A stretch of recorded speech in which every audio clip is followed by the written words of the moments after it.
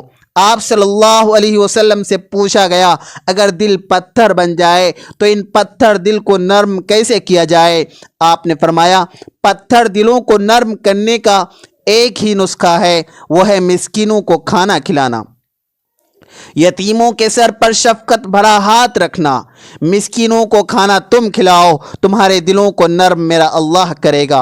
انسان اپنی زندگی میں بہت سے کام کاج اپنی لذت یا خواہش کو پورا کرنے کے لیے کرتا ہے، جس کی وجہ سے یا تو اس کا پیسہ برباد ہوتا ہے یا صحت برباد ہوتی ہے۔ موت کو یاد رکھنے والے کی خواہشات کم ہوتی ہے۔ اس کے بارے میں نبی پاک صلی اللہ علیہ وسلم نے فرمایا لذتوں کو ختم کرنے والی موت کو کثرت سے یاد کرو۔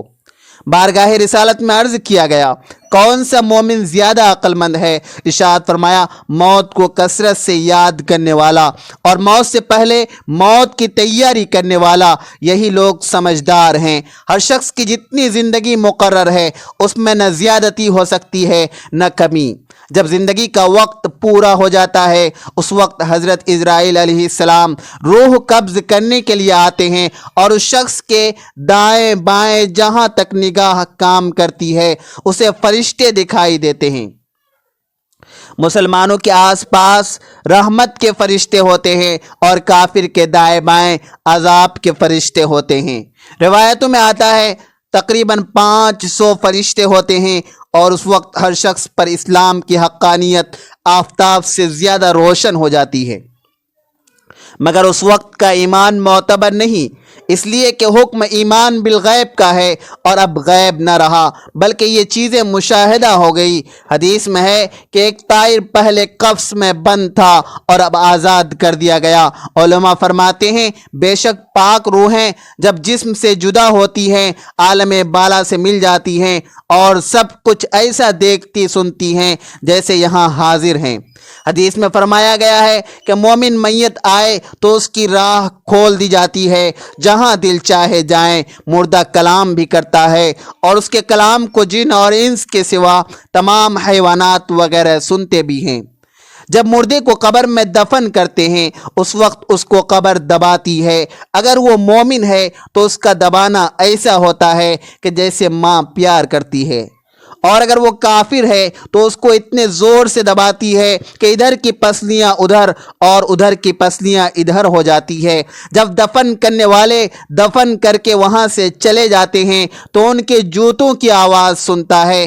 اس وقت اس کے پاس 2 فرشتے اپنے دانتوں سے زمین کو چیرتے ہوئے آتے ہیں اور نہایت سختی کے ساتھ سخت آواز میں سوال کرتے ہیں۔ پہلا سوال تیرا رب کون ہے؟ دوسرا سوال تیرا دین کیا ہے؟ تیسرا سوال ان کے بارے میں تو کیا کہتا ہے؟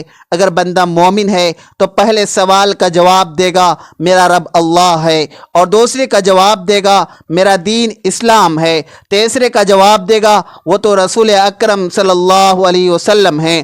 اس وقت آسمان سے ایک منادی ندا کرے گا کہ میرے بندے نے سچ کہا ہے، اس کے لیے جنت کا بچھونا بچھاؤ اور جنت کا لباس پہناؤ، اور اس کے لیے جنت کی طرف ایک دروازہ کھول دو، جنت کی ہوا اور خوشبو اس کے پاس آتی رہے گی، اور جہاں تک نگاہ جائے گی وہاں تک اس کی قبر کو کشادہ کر دیا جائے گا اور اس سے کہا جائے گا کہ تو سو جا۔ پہلے اس کے بائیں ہاتھ کی طرف جہنم کی کھڑکی کھولیں گے جس سے گرم ہوا اور سخت بدبو آئے گی، پھر وہ بند کر دیں گے۔ اس کے بعد دائیں طرف سے جنت کی کھڑکی کھولیں گے اور اسے کہا جائے گا کہ اگر تو ان سوالوں کا صحیح جواب نہ دیتا تو تیرے واسطے وہ تھی اور اب یہ ہے، تاکہ وہ اپنے رب کی نعمتوں کی قدر جانے کہ کیسے بلائے عظیم سے بچا کر کیسی نعمت عظمی عطا فرمائی۔ اگر مردہ منکر ہے تو سب سوالوں کے جواب میں یہ کہے گا افسوس مجھے تو کچھ معلوم نہیں، میں لوگوں کو کہتے سنتا تھا، خود بھی کہتا تھا۔ اس وقت ایک پکارنے والا آسمان سے پکارے گا کہ یہ جھوٹا ہے، اس کے لیے آگ کا بچھونا بچھاؤ اور آگ کا لباس پہناؤ اور جہنم جہنم کی طرف ایک دروازہ کھول دو، پھر اس کو گرمی کی شدت پہنچے گی اور اس پر عذاب دینے کے لیے 2 فرشتے مقرر ہوں گے جو اندھے اور بہرے ہوں گے، ان کے ساتھ لوہے کا گرز ہوگا، جو پہاڑ پر اگر مارا جائے تو خاک ہو جائے۔ وہ فرشتے اس ہتھوڑے سے اس کو مارتے رہیں گے، سانپ اور بچھو سے عذاب پہنچاتے رہیں گے۔ نبی اکرم صلی اللہ علیہ وسلم نے فرمایا، موت کو کثرت سے یاد کیا کرو، کیونکہ وہ گناہوں کو زائل کرتی ہے اور دنیا سے بے رغبتی پیدا کرتی ہے۔ سیدنا حسن بصری رحمۃ اللہ علیہ فرماتے ہیں کہ جس نے موت کی یاد دل میں بسا لی تو دنیا کی ساری مصیبتیں اس پر آسان ہو جائے گی۔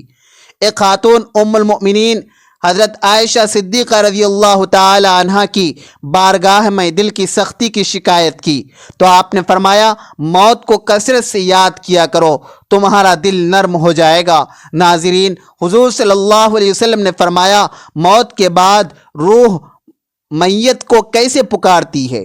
میت کو سب سے زیادہ درد کب ہوتا ہے؟ مرنے کے بعد کا منظر کیسا ہوتا ہے؟ حضرت زید سے روایت ہے کہ نبی کریم صلی اللہ علیہ وسلم نے فرمایا کہ میت پر سب سے زیادہ سخت حالت اس وقت ہوتی ہے جب غسل دینے والا اس کو غسل دلانے کے لیے آتا ہے، اس کی انگلی سے انگوٹھی اتارتا ہے، جسم سے لباس اتارتا ہے، سر سے عمامہ جدا کرتا ہے، اس کی روح بے چین ہو کر فریاد کرتی ہے، جس کی آواز جن و انس کے سوا سب سنتے ہیں، اور کہتی ہے، اے نہلانے والے، تجھ کو خدا کی قسم میرے کپڑے بہت نرمی سے اتارو، کیونکہ ملک الموت کے پنجے کی تکلیف سے مجھے پوری طرح ابھی آرام نہیں ملا ہے۔ جب اس کو تختے پر لٹا کر اس پر پانی ڈالا جاتا ہے تو وہ چلاتی ہے، اے نہلانے والے، تجھے خدا کی قسم مجھے آرام سے ہاتھ لگاؤ کہ میں جاکنی کی سختی سے زخمی ہوں، چور چور ہوں۔ جب نہلا کر اس کو کفن پہناتے ہیں اور پاؤں کی طرف سے باندھ دیتے ہیں تو پھر روح کہتی ہے، اے غسل دینے والے، خدا کے لیے آپ میرے سر کی طرف سے میرے کفن میں گرہ نہ لگانا، تاکہ میری بیوی، بچوں اور تمام رشتہ دار دنیا میں آخری بار میری صورت دیکھ لیں، کیونکہ آج میں یہاں سے جا رہا ہوں اور اب قیامت تک یہ لوگ میری صورت نہیں دیکھیں گے۔ پھر جب اس کا جنازہ تیار کر کے گھر سے باہر نکالا جاتا ہے تو روح پکارتی ہے، اے جنازہ اٹھانے والو، خدا کے واسطے ابھی جلدی نہ کرنا، تاکہ میں اپنے بال بچوں اور عزیز و اقارب سے رخصت ہو لوں۔ اے جنازہ اٹھانے والو، میں اپنی اولاد کو آج یتیم اور بیوی کو بیوہ چھوڑے جاتا ہوں، خدا کے واسطے میرے بعد ان کو تکلیف نہ دینا، میں اپنے گھر اور مال و اسباب دوسروں کے لیے چھوڑے جاتا ہوں، اب یہاں کبھی واپس نہیں آؤں گا، قیامت تک کسی کی صورت نہیں دیکھوں گا۔ پھر جب جنازہ اٹھا کر لوگ چلتے ہیں تو میت کہتی ہے، اے میرے بھائیوں، میں نے آج تک جو کچھ مال و اسباب جمع کیا تھا وہ صرف وارثوں کے لیے تھا، آج ان میں سے کوئی میرے گناہوں کا ذرا سا بوجھ نہیں اٹھا سکتا، ہر چیز کا حساب مجھ سے لیا جائے گا اور میرے ورثہ اسے کھائیں گے اور اڑائیں گے۔ پھر جب نماز جنازہ کے بعد دفن سے پہلے کچھ لوگ اپنے اپنے گھر کی طرف جانے لگیں گے تو میت کہتی ہے، اے میرے بھائیوں، خدا کے واسطے ابھی یہ ظلم نہ کرو، مرنے والا تو تم سے مانوس تھا اور تم دفن سے پہلے لوٹے جا رہے ہو۔ پھر جب اسے قبر میں اتارا جاتا ہے تو میت کہتی ہے، اے میرے وارثوں، آج تک میں نے جو کچھ مال جمع کیا تھا وہ سب تمہارے لیے چھوڑا، خدا کے لیے تم مجھ کو دعائے خیر اور قرآن خوانی سے بھلا نہ دینا۔ دوستو، آخرت کی منزلوں میں سے قبر پہلی منزل ہے، اگر اس منزل میں نجات پائی تو اس کے بعد کی منزل بہت آسان ہو جائیں گی، اور اگر یہاں عذاب میں مبتلا ہوا تو آگے چل کر اس سے زیادہ سختی ہوگی۔ حدیث شریف میں ہے کہ مردہ قبر میں ایسا ہے جیسے کوئی شخص پانی میں ڈوب رہا ہو اور مدد کے لیے فریاد کرتا ہو۔ مردہ ہر وقت اپنے ماں باپ، بہن بھائی اور دوستوں وغیرہ سے دعائے خیر اور فاتحہ کا منتظر رہتا ہے۔ جب اس کو اس کے پسماندگان کی طرف سے کوئی تحفہ ثواب میں ملتا ہے تو اس کے لیے تمام دنیا اور جو کچھ دنیا میں ہے اس سے محبوب اور مرغوب ہوتا ہے، اور اللہ تعالیٰ اس کے رشتہ داروں کی دعائیں خیر کے ثواب کو قبرستان والوں پر پہاڑوں کے برابر داخل فرماتا ہے۔ موت ایک دروازہ ہے جس میں سب لوگوں کو داخل ہونا ہے۔ حضرت عثمان رضی اللہ تعالی عنہ جب کسی قبر پر جاتے تو اتنا روتے کہ ان کی داڑھی مبارک آنسوں سے تر ہو جاتے۔ ان سے پوچھا جاتا کہ آپ جنت و جہنم کا تذکرہ کرتے ہیں تو اتنا نہیں روتے، مگر قبر دیکھ کر اتنا کیوں روتے ہیں؟ کہنے لگے رسول اکرم صلی اللہ علیہ وسلم نے فرمایا کہ قبر آخرت کی پہلی منزل ہے، لہذا اگر مرنے والا اس سے نجات پائے تو بعد کی منزلیں اس کے لیے کہیں زیادہ آسان ہوں گی، اور اگر اس کی تکلیف سے نجات نہ پائی تو بعد کے مراحل اس سے بہت زیادہ سخت ہوں گے۔ اور فرمایا کہ رسول اکرم صلی اللہ علیہ وسلم کا ارشاد ہے کہ میں نے کبھی کوئی منظر نہیں دیکھا مگر قبر۔ ہمارے لیے ان قبروں میں عبرت ہے۔ دیکھیے، مالدار، فقیر، طاقتور اور کمزور دنیا میں لوٹنے کی خواہش رکھتے ہیں، مال جمع کرنے اور محل بنانے کے لیے، لیکن لوگ وہاں کہیں گے ہمیں ایک نماز پڑھنے کی مہلت مل جائے، کاش ہمیں ایک دفعہ سبحان اللہ کہنے کی فرصت دے دی جائے، لیکن اب ناممکن ہے۔ اب اعمال نامے لپیٹ دیے جائیں گے، روح جسم سے نکال لی گئی، زندگی کی مہلت ختم ہے۔ اب ہر میت اپنے عمل کے ساتھ قبر میں پڑی ہے۔ اللہ تعالیٰ سے دعا ہے کہ اللہ تعالیٰ ہم سب کو دین کی سمجھ نصیب فرمائے، ہمارا خاتمہ ایمان پر فرمائے، آمین۔ ناظرین، کمنٹ باکس میں اللہ تعالیٰ کے 99 ناموں میں سے ایک نام ضرور ٹائپ کریں۔ ویڈیو اچھی لگے تو ویڈیو کو لائک کریں، شیئر کریں، چینل کو سبسکرائب کریں۔ اگلی ویڈیو تک کے لیے اجازت دیجیے، خدا حافظ۔